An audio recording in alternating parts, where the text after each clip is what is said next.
Good afternoon and hello, friends. Welcome back to the podcast. This is episode 161 of your JRPG Report. My name is James Fisher. Thank you so much for tuning in again this week. We've got a fun podcast for you guys today. Not a ton of things to talk about, but we do have some informations and various things going on in our JRPG world. If you're looking for something to play right now today, there is that upgraded remaster of Saga Frontier Remastered, which is actually out today. So if you're a fan of the old PS1 classic, we've covered it a time or two here on the show before. You can go out and download that right now. It's available for PlayStation 4, Switch, PC, and iOS devices as well. Just wanted to kind of throw that out there before I forgot and got too far into it. The first thing I want to talk about is we're going to head to Final Fantasy VII Intergrade land. We've got some new information, in particular, well, I guess not in particular, but all about the Yuffie DLC episode, which has now a name. It is being called Episode Intermission.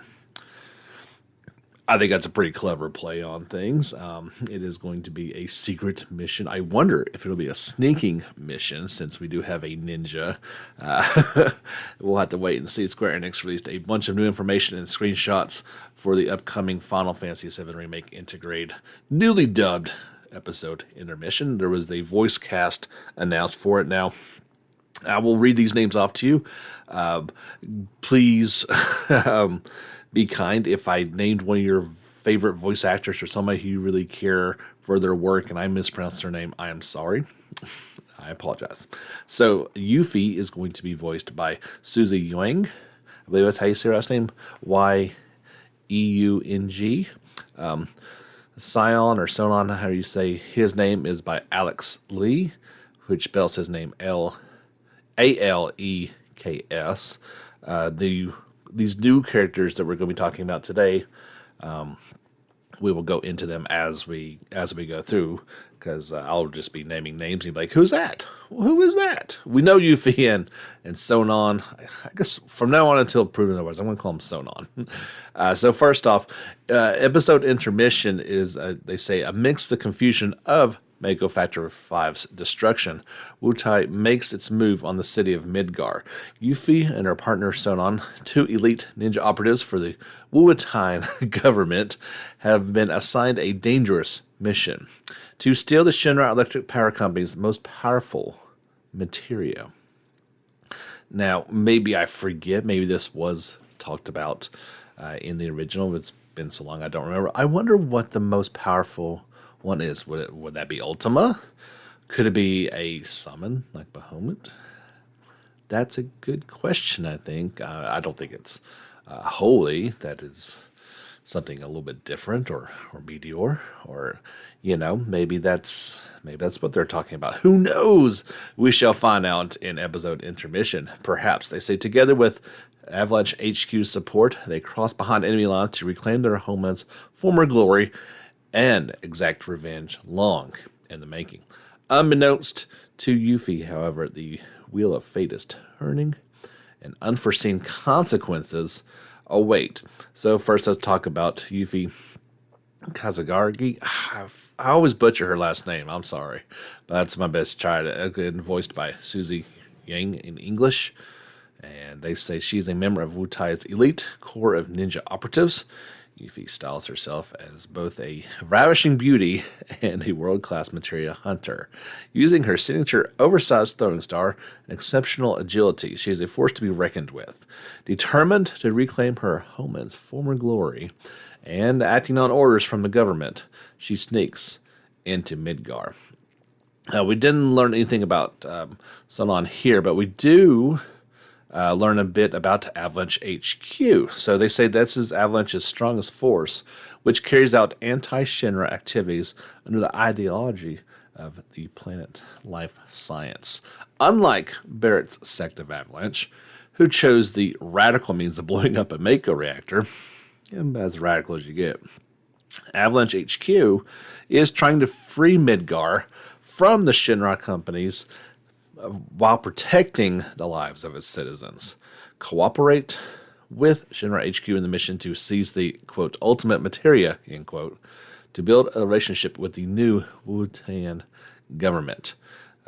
First, you're going to meet, oh boy, how do you say this guy's name? Zahiji? Zhijie. Ziggy? Who knows? He is voiced by Griffin Puatai. I guess that's how you say his last name. Puatu. And they say, and his quote is, a W is anyone who lives where you just came from. Think of it as a code name. He is a Wutaian living in Midgar who acts as the point of contact between the new Wutai government and Avalanche HQ. His silver tongue and fleet-footedness have given him a leg up in life down in the Undercity. He acts as a guide for Yuffie upon her arrival in Midgar. And you've got Neo. She is voiced by Ashley Botcher. She was born and raised in the Undercity. Neo is a member of Avalanche HQ who keeps a close eye on the Splinter Cell's comings and goings. After receiving a request for cooperation from the new Wutai government, she makes sure that Yuffie and her partner have the necessary IDs to make it back safely from the plate. I believe that's your IT department, basically, for Shinra HQ. And they have a character named Billy Bob. I'm not making that up. Voiced by David Goldstein.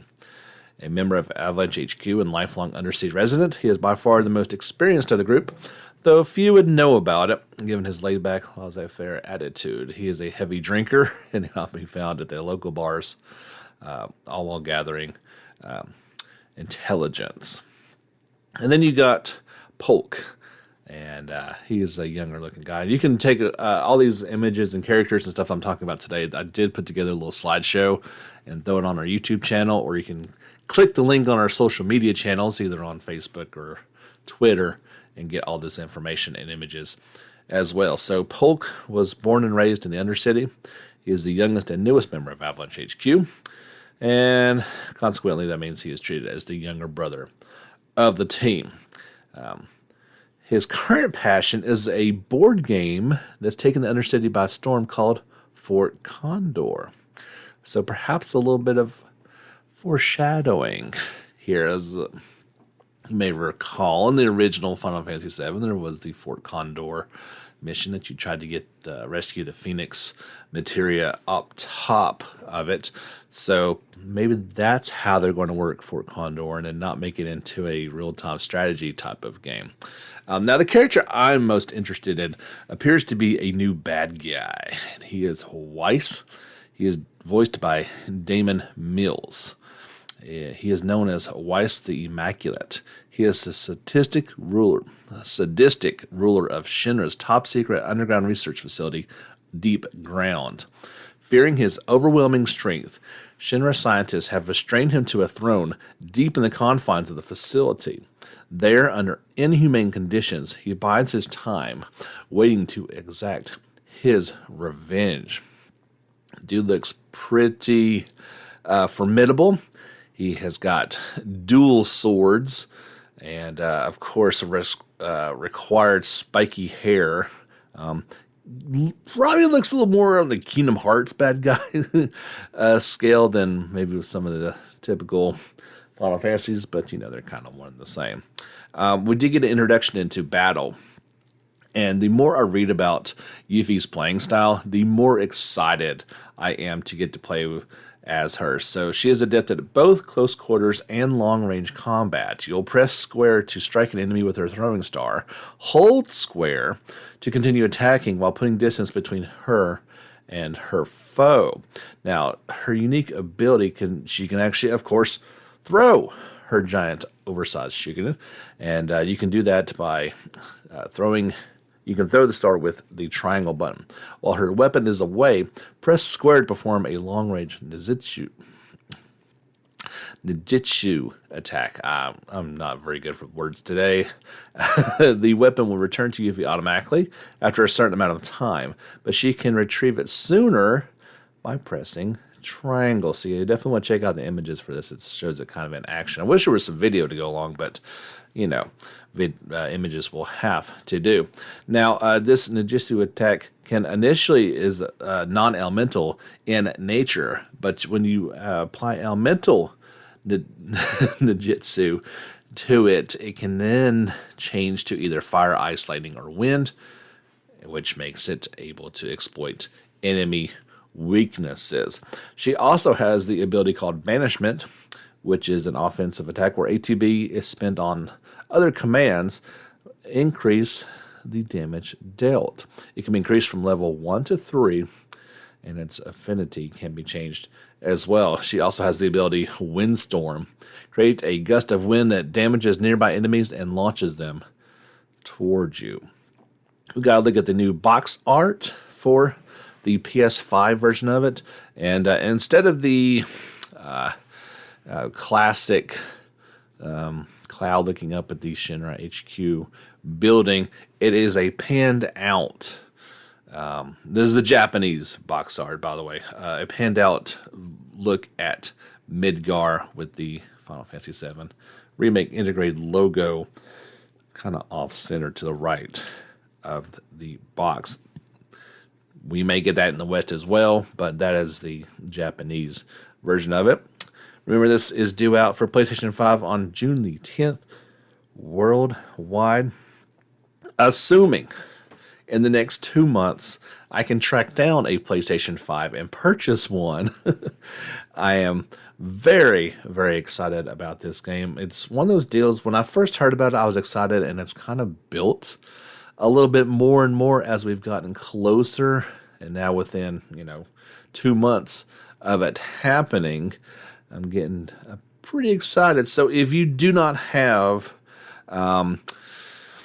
this game, maybe you didn't have a PS4 and you just got a PS5, you want to get this game when it comes out, you can get a pre-order bonus now from GameStop, which has a special steelbook for it, as well as, of course, including the INTERmission DLC as a part of it.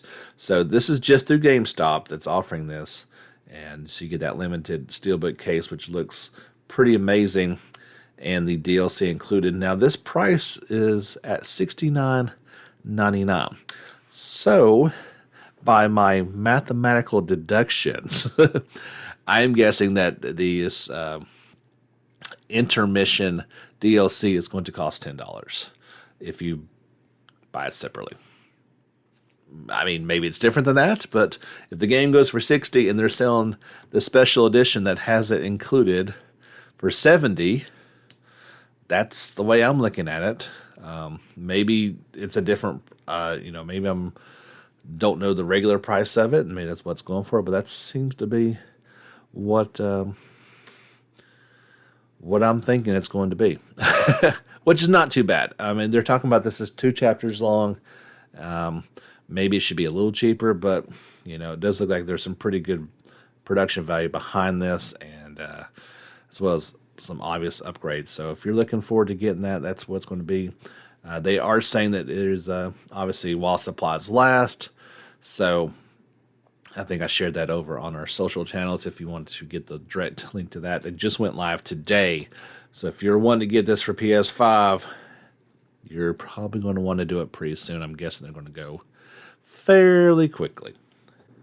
One of the games that gets by far the most attention as far as YouTube views and that people are really fired up about is the Caligula Effect 2. And publisher NIS America, at least publisher here in the West, NIS America put out a new introduction trailer for the game in English. Okay, the the subtitles were in English. I believe that's the way this game is going to be presented anyway. I don't think we're going to have English voiceovers, unless I'm mistaken.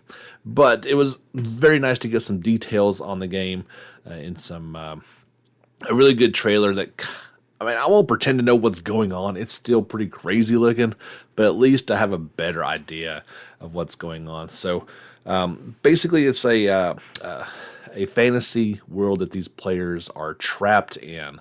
They reestablished from the first game, what's called the Go Home Club, which is a resistance group, which they say seeks to fight against Regret and her enforcers, the Abogato in musicians. So this virtual doll named Regret creates a world called Redo in order to save people from their past regrets by unknowingly imprisoning them in a simulation. But things, of course, go haywire and all wrong. So yeah, you get this cast of characters. The Go Home Club recruit a group of high schoolers to your cause, along with the Virtual Doll X, which seems to be kind of aiding you in your attempt to get back to reality, of course. During these breakout battles, you will utilize the imagery chain to predict your enemy's moves and form the perfect strategy, and employ calculated techniques to gain a tactical advantage in combat. This one is from the story writer from the first two Persona games, writer Tadashi Satomi and director Tayuka Yamanake. They unite for a pulse-pounding, Vocaloid-inspired soundtrack, making the world of Redo a memorable visual and audio experience. Check this trailer out if you have no clue what I'm talking about. I barely do, as you can tell. There's a lot of stuff going on. I believe you're going to want to play the first game to really enjoy this one. It's from every person I've talked to, the first one was okay to good, right? Like there was definitely some problems with it. This one seems to have corrected some of those, and they're moving in the right direction, and people are fired up about it. So that's kind of gotten me excited to want to cover it. This game is coming out for PlayStation 4 and Switch on June 24th. In Japan, North America, and Europe will get it sometime this fall. So if you want to check that out, you are more than welcome to. There's also a new... Well, no, last week we had the release date trailer for Neo, The World Ends With You. We got some more information and screenshots this week, so I think there was over 50 of them in total, and I put them all into a little slideshow, and of course put them over on YouTube if you'd like to check that out. I think it's about 3 minutes long, so you'll be able to understand kind of what's going on in there. They talk about the new characters Shoka, the returning characters Kariya and Yuzuki, and the gameplay systems such as replay and pins. They say it was just another seemingly ordinary day in Shibuya, but not for Rendo. He could tell something about the city felt different. He soon finds himself caught in the telekinetic crossfire of a psychic battle unfolding in the Scramble Crossing, which is the infamous way pie scene that you see sometimes in video games. And he can now, before he can catch his breath, a girl with an ominous orb appears before him and welcomes him into the so-called Reaper's games. With some trepidation, Rendo and his friend Fret play along, convincing themselves that a game couldn't have any serious consequences. It isn't long, however, until they start having second thoughts. Yeah, so it gets real fast. Dead set on returning home, they now must compete against other players in a battle for survival in Shibuya's underground, otherwise known as UG. So Rendo is one of the newest players in the Reaper's game. He is a high schooler to whom searching for info on his phone is second nature. You've got Fret, Rendo's happy-go-lucky classmate and fellow player of the game. You have Nagi, who is a college student whose youthful appearance leads others to mistake her for that middle schooler. She does look quite young. Minamento is a fellow player in the game. He puts his impressive psychic powers to use. Shiba currently ranks number 1 among the Reapers in the underground, a veteran of it. There's Shoka, who is one of the Reapers in charge of managing the game. She's less than enthused about her job of monitoring the players. Having grown bored in the game in its current state, she's not so secretly hopes someone will come along and shake things up, openly showing open disdain toward players who are slow to learn the rules. You have Karyaya, I believe that's how you say this guy's name. Despite his veteran status among the Shibuya Reapers, he has no career aspirations, content with working among low rank and file Reapers. You have Azuki, who, although her mind was once solely focused on getting ahead, Yuzuki seems to have outgrown her previous ambition for some reason or another, but her short temper hasn't changed a bit. Neo, The World Ends With You takes place in Shibuya, Tokyo. You may recognize some of the landmarks, but the city itself is depicted with an artistic touch unlike anything you've ever seen. The music, the game's vibrant soundtrack, is provided by Takaharu Ishimoto, who composed music for the previous game. Not only has he written a slew of new songs, but he has also rearranged familiar tracks from The World Ends With You, including Twister and Calling. So here's the key item called the Reaper Pin, which is the key to the Reaper's game. Reaper Pins serve as proof that one has been approved to take part in the Reaper's game. Not only do these pins grant the players the ability to telepathically scan their surroundings, but they also induce some of the wielder's own latent psychic powers. The gameplay system replay the past to change your fate. Each member of the Wicked Twisters possess their own psychic powers. Rendo boasts the ability to turn back time within a given day, allowing him to alter some of his earlier actions in hopes of bringing about a better final outcome. This replay power proves indispensable in Rendo's effort to survive the Reaper's game. That's pretty cool. So first of the pins, you have Azamaru, which is a pin bearing the Shockwave Psyche. Slash at enemies with a flaming sword, then leap up into the air, delivering one final hit. It looks pretty cool in action. There's Angelic Kick. Activate the powerful Massive Hit Psyche to unleash a swift aerial quick. Fully charge the attack to send your foes flying as well. You have Glacial Getaway. This piercing pillar psyche conjures an enormous icicle beneath your foes, sometimes sending them skyward. You've got some 3 enemies that they talk about, known as the Noise. One appears to be like a wolf with giant claws. One's a frog. Doesn't really look too terrifying. And then there's this more or so on the terrifying scale is this giant scorpion with a big stinger tail and claws to match. The game is looking pretty incredible. I like what's going on here. Still don't really have a clue since I didn't play the original, but I feel like you don't have to have played the original to enjoy this one.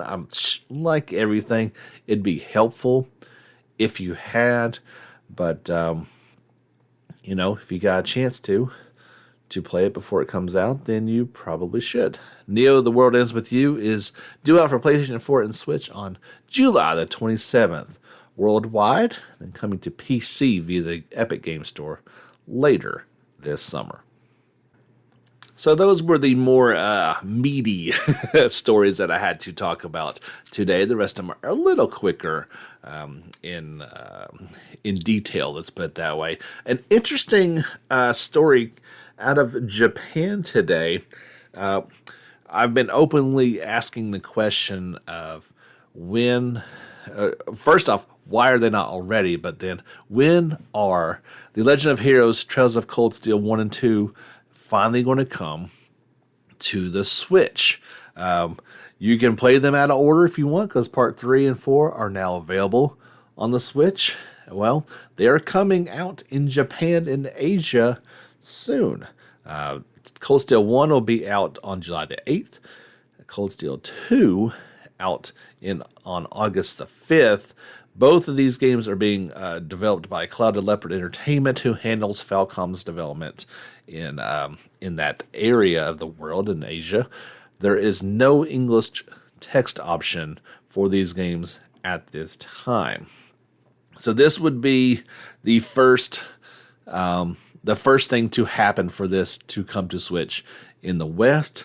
Of course, that would be handled by NIS America in the West. So I'm assuming that that's going to happen at some point. If this is, July and August, I would not anticipate it probably until next year at this point. As soon as I hear something, I will let you know. But it is good news for Switch owners that these are coming, at least to Japan, and hopefully they'll come to the West as well. We got some Phantasy Star Online 2 New Genesis information. First up, there is a Prologue 3 live stream coming on April the 22nd at 2100 Japan Central Time. You'll be able to watch it on YouTube in both English and Japanese. They did that with the last one. It was really cool. The live stream will feature the latest information on the game, including details on the story, characters, and further new functionality of the character creator, as well as the latest news on the launch window. So yeah, right now it's just saying it's going to come out this year, so maybe it'll have more of a announcement. I think one of the biggest factors on when it's going to launch is going to be after the global closed beta test, which will start on May the 14th at 6 p.m. Pacific time. That's 9 p.m. Eastern Standard Time. This is for PC via the Microsoft Store.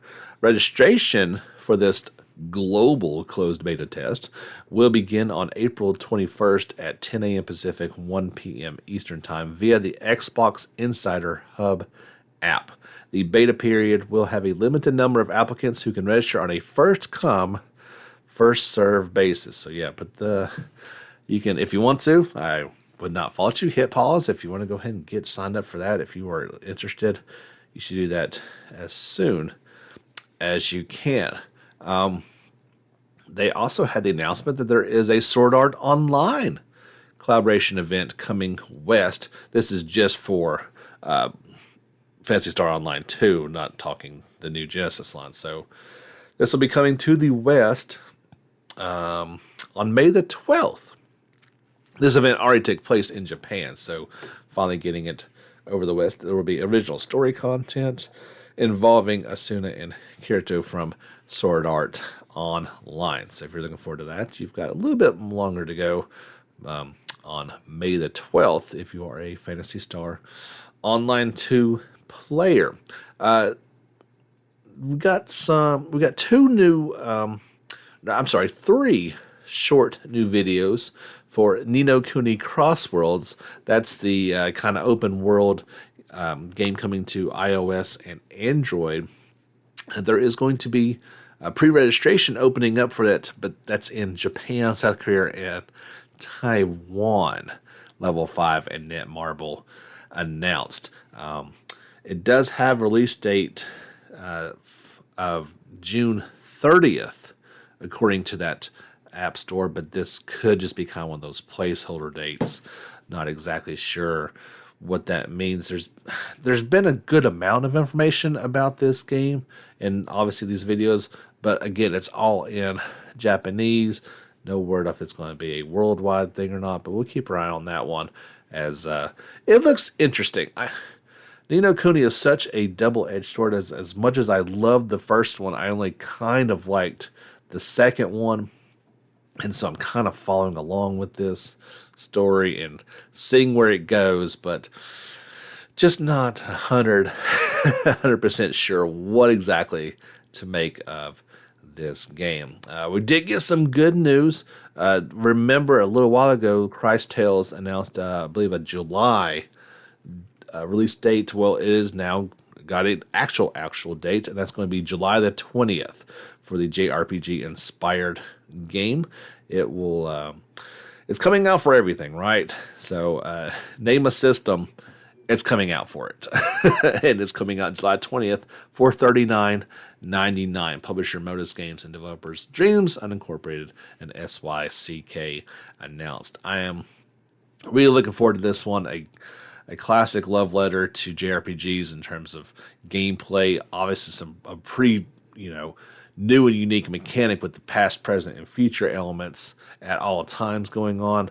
Check the demo out. I really enjoyed it.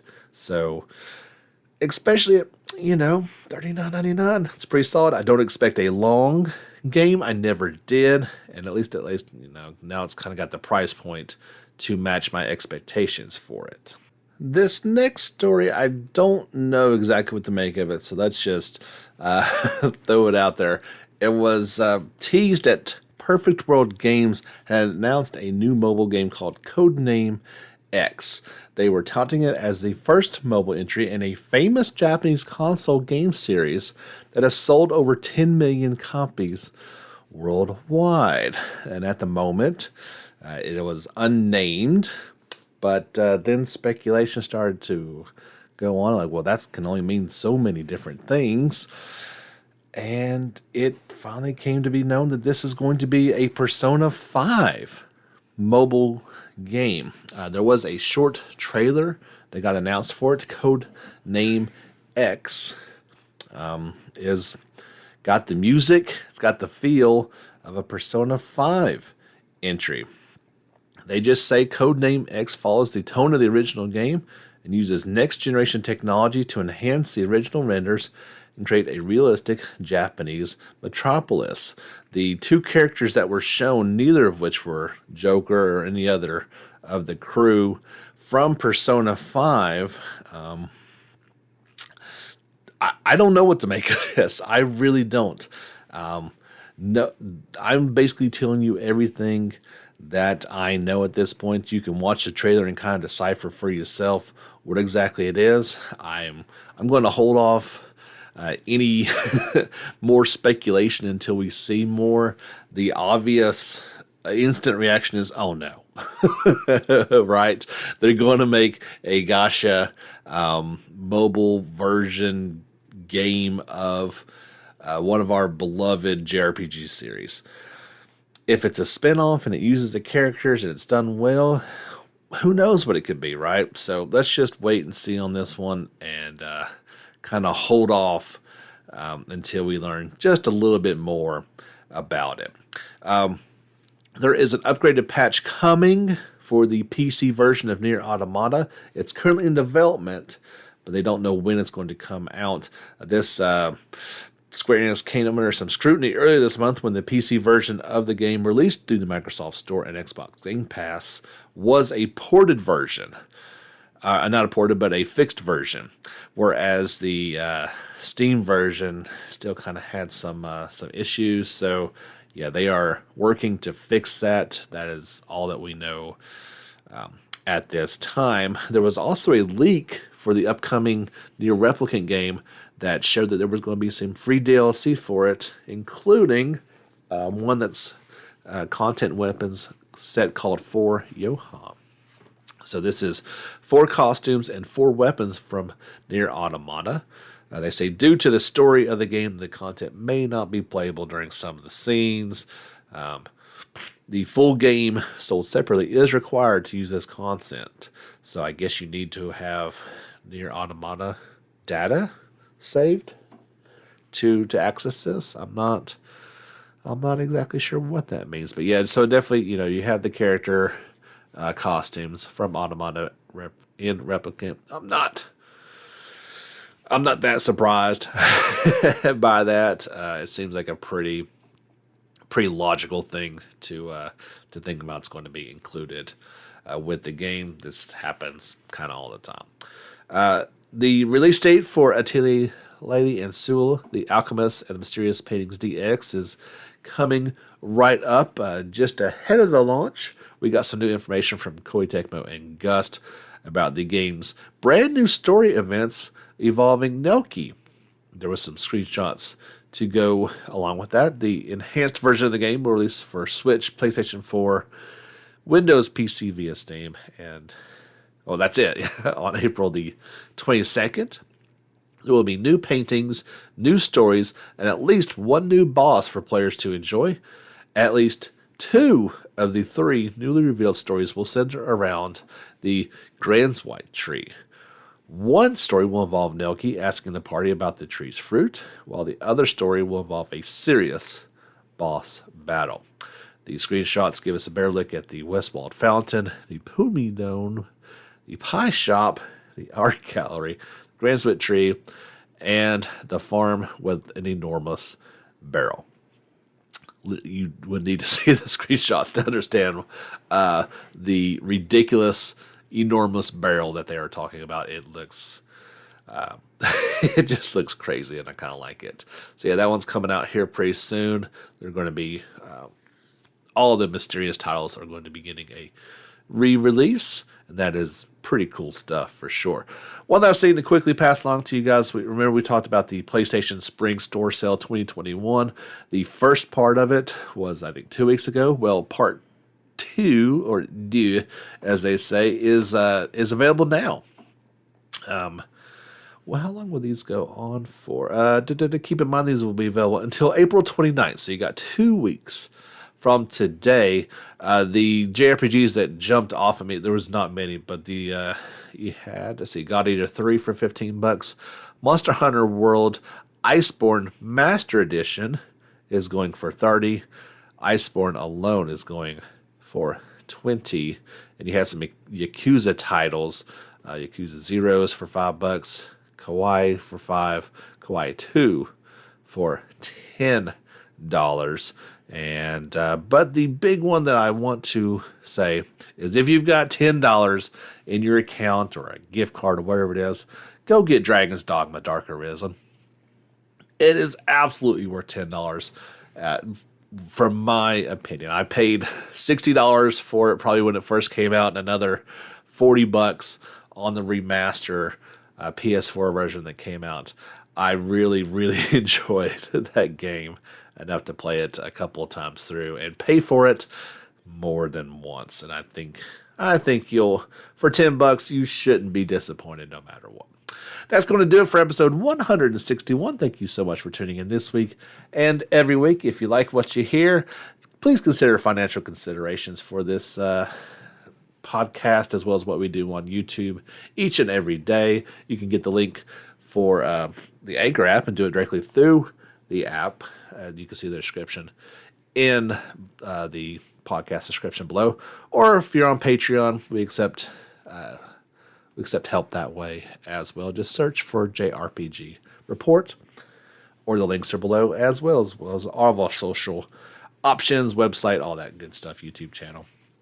If you're not subscribed over there, please give us a sub. I think we hit 840 the other day, and I'm going to keep counting down until we hit 1,000, and we get those oh so nice pennies from YouTube.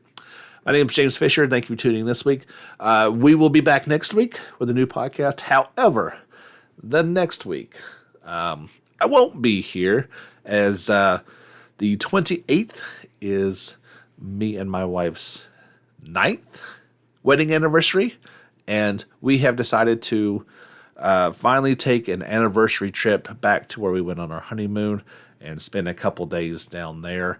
And we've vacationed at this spot at other times, but never actually on our anniversary. So I think that's pretty cool, and are quite looking forward to a couple of days of well, maybe a day a day or two is really all we can get away for. So better than nothing, right? So yeah, no podcast. Yes, podcast next week. No podcast the week after, as we'll be gone right in the middle of the week. So unless something breaks major and I do a weekend one, we'll just take a week off. So thank you so much, guys. We'll catch you back here next week for more fun here on the JRPG Report. Till next time, get back out there and level up.